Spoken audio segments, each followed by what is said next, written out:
Surgery, nagdudugo siya. Kasi nga tatahiin siya, pero sobrang sakit talaga guys nung nawala yung anesthesia ko. Kaya nag-chat-chat ako sa Dentacare noon. Chinat ko talaga sila, ano bang gagawin ko? Minom na ako ng painkiller. Tapos doon nila sinuggest na doblehin ko daw yung painkiller. Kasi mapupunit talaga siya. Kumusta na lang talaga sa freedom mo. Hindi na talaga gagaling yan talaga. Mapupunit yung tahi. Good luck talaga. Paulit-ulit ka magtahi-tahi. Mahirap kasi bawal kang tumawa, bawal kang humalakhak, bawal kang mag-talk.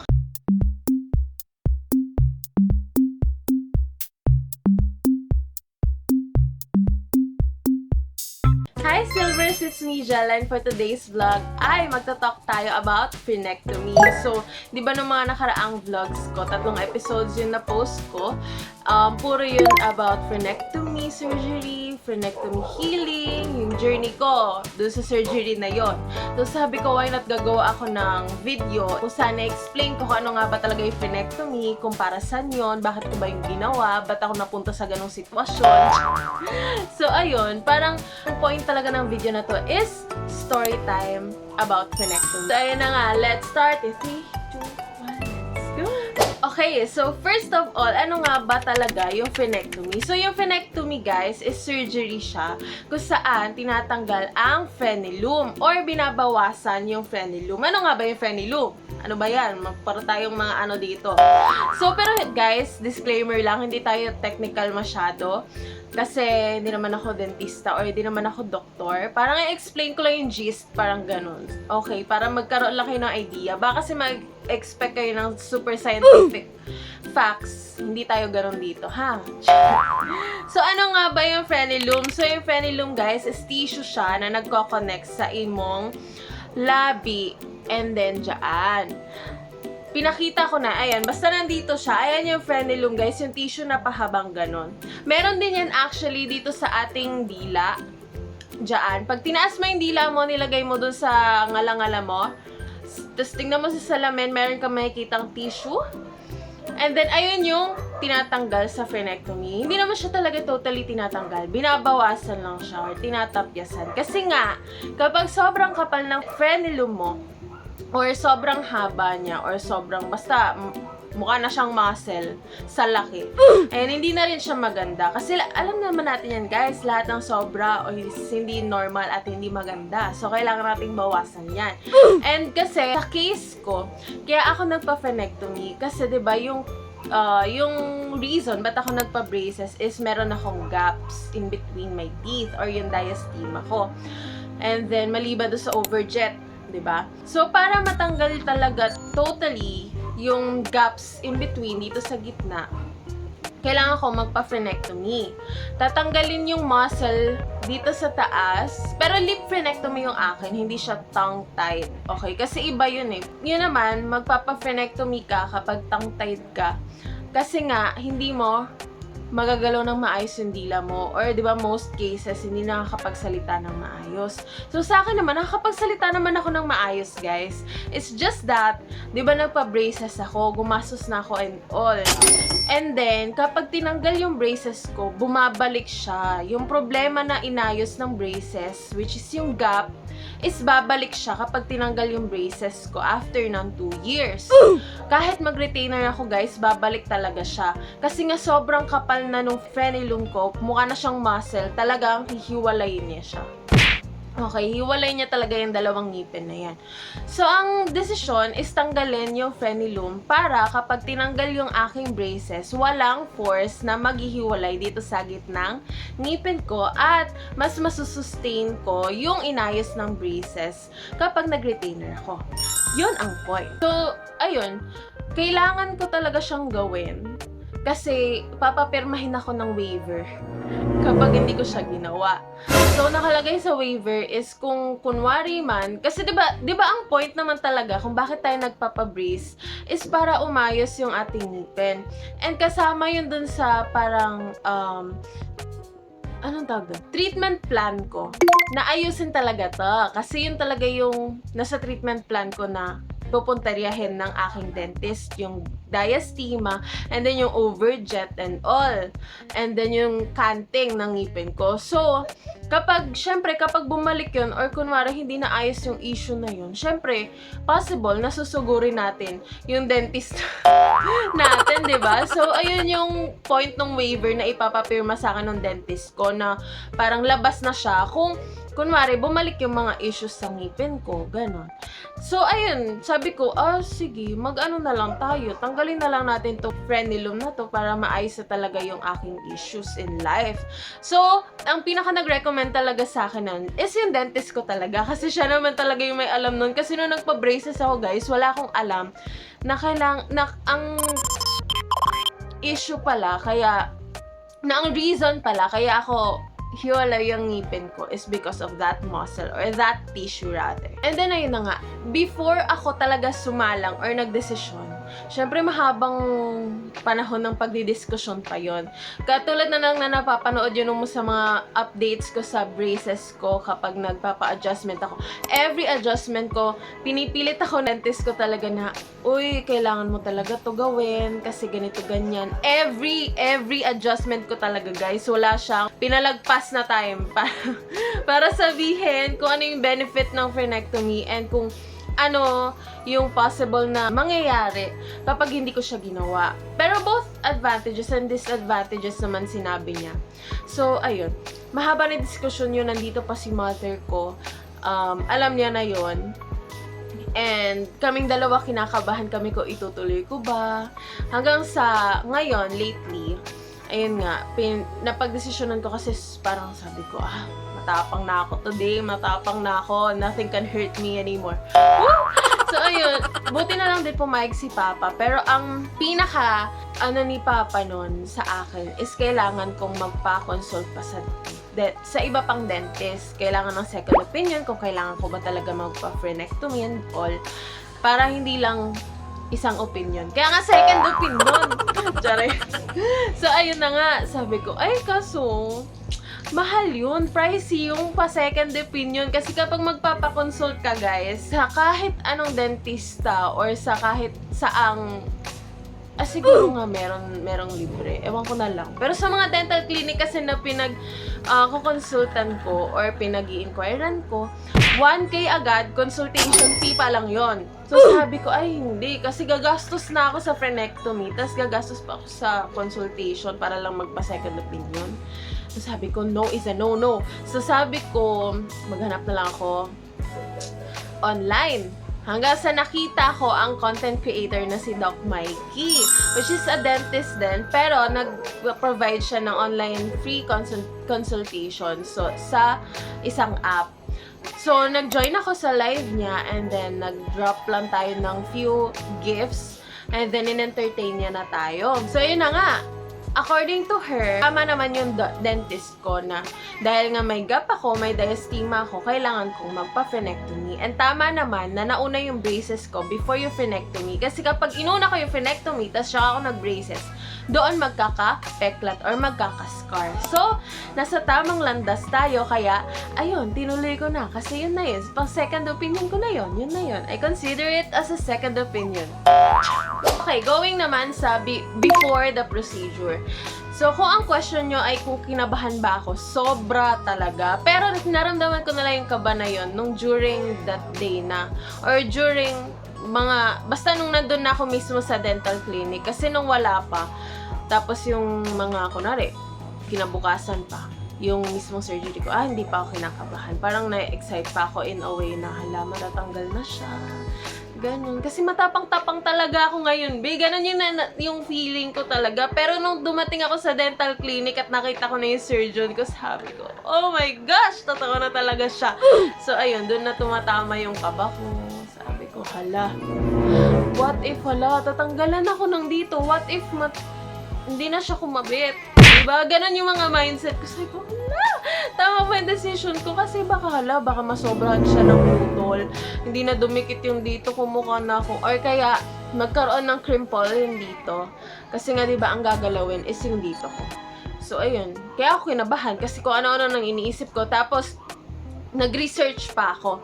Guys, beneficial ang pagre-research beforehand kasi tutulungan ka niya mag-decide. Pero sa case ko, parang mas kinabahan lang ako lalo nung nag-research ako kasi nakakita ako ng mga dugo-dugo dito sa YouTube.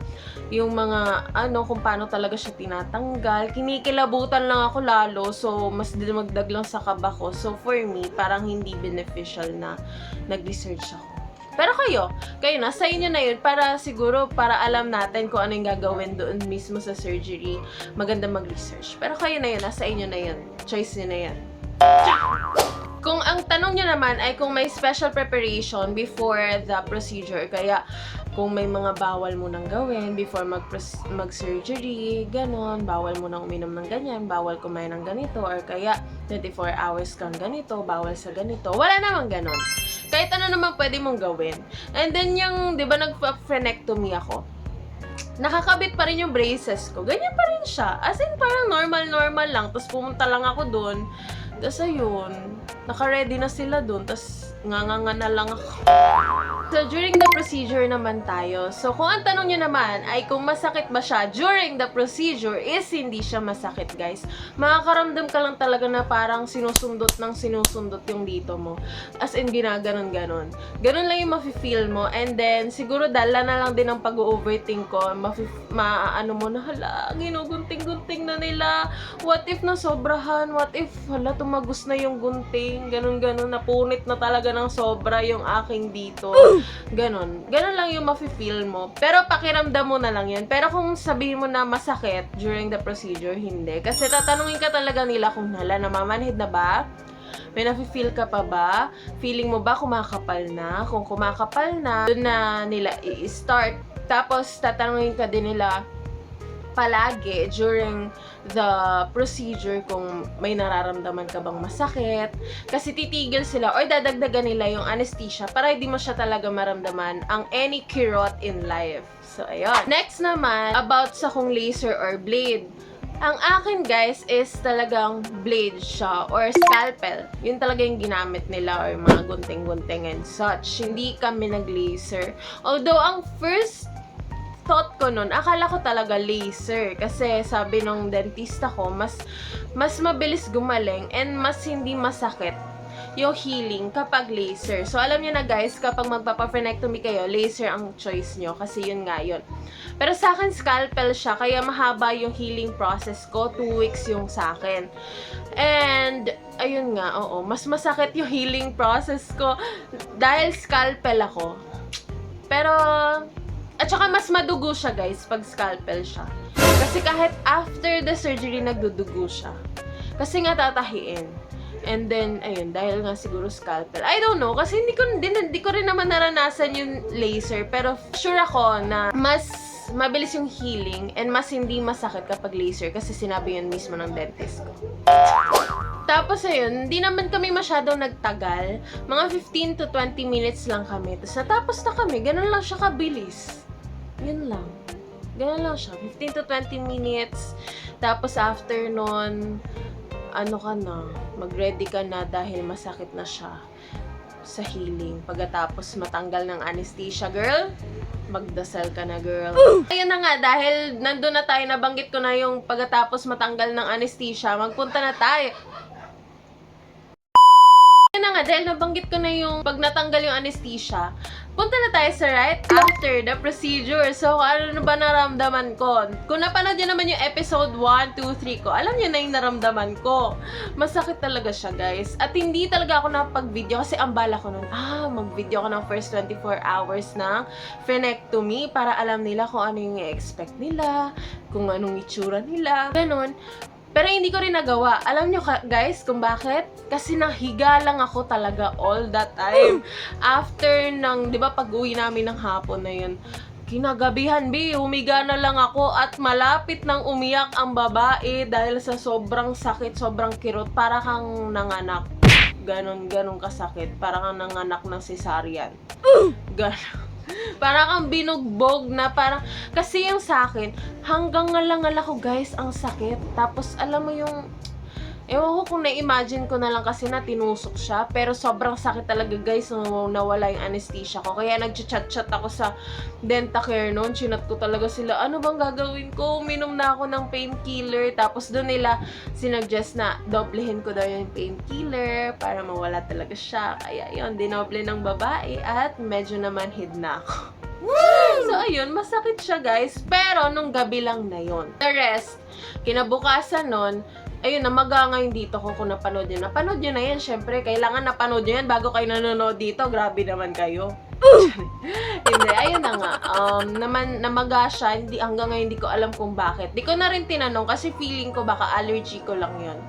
And then, nung humupa naman siya, ang hindi ko lang talaga magawa is yung may ibuka yung bibig ko ng maayos. Kasi nga, mafe-feel mo talaga na parang nababanat siya. And parang every time na inganganga mo siya, talagang mararamdaman mo siya na parang siyang nauunat na ganon. And, ayun nga, bawal pa kasi hindi mag-heal ng maayos yun guys. And patuloy siyang magdudugo na magdudugo kapag inganganga mo or magsismile ka or magtutok ka or tatawa ka or kakain ka ng talagang bukang-buka. So, kailangan close lang talaga siya all the time. And kung ang tanong niya naman ay kung nagtututbrush ako. Nagtutbrush ako mga after ng 1 day. Ayun. Nung unang day talaga, sabi ko, magtututbrush ako kasi ang ano naman yun, poor hygiene, ganon. Kaso, ayun, parang natakot talaga ako. And then, parang sabi ko, hindi naman ako masyadong kumain that time. Lugaw-lugaw lang. So, diretso lang sa akin. Hindi na siya dumadaan sa ngipin ko, so hindi masyadong dirty. Ganon, tsaka iniingatan ko talagang hindi matamaan to. Kasi, tsaka mafe-feel mo talaga nakaka-opera mo lang. Kaya sabi ko, palalagpasin ko muna yung 1 day. Ito lang naman na hindi mo na tayo magtututbrush. Pero nagtutbrush na ako kinabukasan. So, ayun, nagtutbrush na ako. Pero hindi ka to tinatamaan. And then, dahan-dahan lang. Kasi, pag nasanggi mo yan, guys, back to zero ka. Baka bumalik ka pa ng dental clinic mo. At magtawag ka ulit ng surgeon. Kasi, yun nga, bubuka siya, girl. Bubuka siya, girl, kasi nakatahi pa siya eh. Diba? Hindi pa siya healed. So, ayun, kailangan mo siya ingatan. So, yun, hindi ko na masabi kung nakakatakot ba yung itsura niya or kung anong itsura niya, kung nung pagaling na siya, nag-brown ba siya, nag-black ba siya, nag-white ba siya. Bakit? Kasi hindi ko binubuksan yan, girl. Hindi ko yan binubuksan ng pagganon, hindi ko siya inuunat ng pagganon kasi nga bawal siyang galawin. Yung dentist ko na rin nagsabi na bawal siyang i-open, bawal siyang iunat ng ganon. Kasi mapupuni talaga siya. Kumusta na lang talaga sa freedom mo. Hindi na talaga gagaling yan talaga. Mapupunit yung tahi. Good luck talaga. Paulit-ulit ka magtahi-tahi. So, ayun. Hindi ko siya masagot. At hindi ko rin siya na-open. Hindi ko siya nakakumusta. Hindi ko siya na-videoan or na-picturean. Only yung picture ko na meron ako is yung sila yung nag-unat. Or sila yung nag-open. Yun lang yung meron akong picture na pinakita ko na rin sa episode 1, 2, 3 ko. So, you better check and watch. Ayun. To cut it short, mabilis lang yung procedure. Woo! And yung healing process naman is, kung iisipin ko siya ngayon, mabilis na lang. Oo. Ang pinakamahirap lang dun, guys, is yung mismong day ng surgery, yung during the procedure, and then right after the procedure, ayun, hanggang 24 hours nun, kasi sobrang sensitive nun, guys, ng dito mo. And, ayun, ang hassle lang dun kasi para kang, ayun nga, sobrang sakit niya talaga na para kang binugbog na mawawalan ka ng ngalangalain, mawawalan ka na ng ngipin, na mawawalan ka na ng bibig. Ganong feeling. And then, ayun, ano pa ba? Mahirap kasi bawal kang tumawa, bawal kang humalakhak, bawal kang mag-talk. Alam niyo yung kapag nagto-talk kami ni Papa nung time na yun, pag ganun lang. Paano nga nung ganun. Hindi ko na siya mag-aya kasi basta ganun, hindi mo siya matutok ng maayos and bawal kang tumawa ng ganito. Yung ginagawa ko ngayon. Kaya nga panay na ako tawa kasi ngayon lang ako nakakatawa ulit eh. Naalala ko tuloy yung classmate ko. Dinag-joke siya, di ba? Kasi yun, nagdugo siya, bi. Ayan, dito. And then, kinabahan siya kasi yun nga, nagdugo. Ayun yung sinasabi ko sa inyo na bawal nyo siyang subukan. Bawal nyo subukan ang inyong phenol. Guys, wag na talaga. So, ayun, kung i-recommend ko siya, wala akong right para mag-recommend sa inyo kung kailangan nyo siyang gawin or kung dapat nyo siyang gawin. Kasi ang dentist nyo talaga ang magsasabi nun kung kailangan nyo or kasama ba sa treatment plan nyo and such. Or depende talaga yan sa case nyo, guys. Pero kung sinabi naman ng dentist nyo na kailangan nyo na talaga siyang gawin, and nagdadalawang isip na lang kayo kung itutuloy nyo. For me ha, kung kaya nyo naman, and kung may budget naman, why not? Kasi mas beneficial siya guys kung gagawin nyo. Kasi una sa lahat, hindi masasayang yung ginastos sa braces nyo. Matatanggal yung cost ng diastema nyo or ng gap nyo. And then, mas masustain nyo talaga siya. Hindi kayo mas mamroblema na babalik siya. Unlike kapag nandyan lang siya, diba? Pag tinanggal niya yan, babalik na agad siyang ganon. E di, back to zero kayo sa braces. Mas mahirap yon. 10 point is, mas maganda siyang naayos na talaga. Kasi yun nga yung point, ba't ka nagpa-braces? Kasi aayusin mo. So, tapusin mo na. So, mas magandang tapusin mo na kung kaya mo. So, ayun lang naman. And, yung healing naman, kakayanin mo talaga. Kasi, 2 weeks lang ang pinakasagad na mahirap dun. Actually nga, first 3 days lang ang pinakamahirap dun. Pero yung the rest, ang mahirap na lang is yung pagtitiis mong wag tumawa at wag magsalita ng magsalita. Pero ngayon, tingnan nyo, okay na siya. And wala naman siyang disadvantage dito na yung mga common, na, hala, di ka na makakaano, or kaya, mabibitawan niya na yung dito mo, hihiwalay na siyang ganon. Hindi naman. As you can see, wala naman na siyang issue, and, ayun, okay naman siya. So, ayun lang. Thank you for watching, and I hope to see you in my next vlog. May part 2 to, guys, yung misconceptions and facts about frenectomy. So, ayun, see you in my next vlog. Subscribe!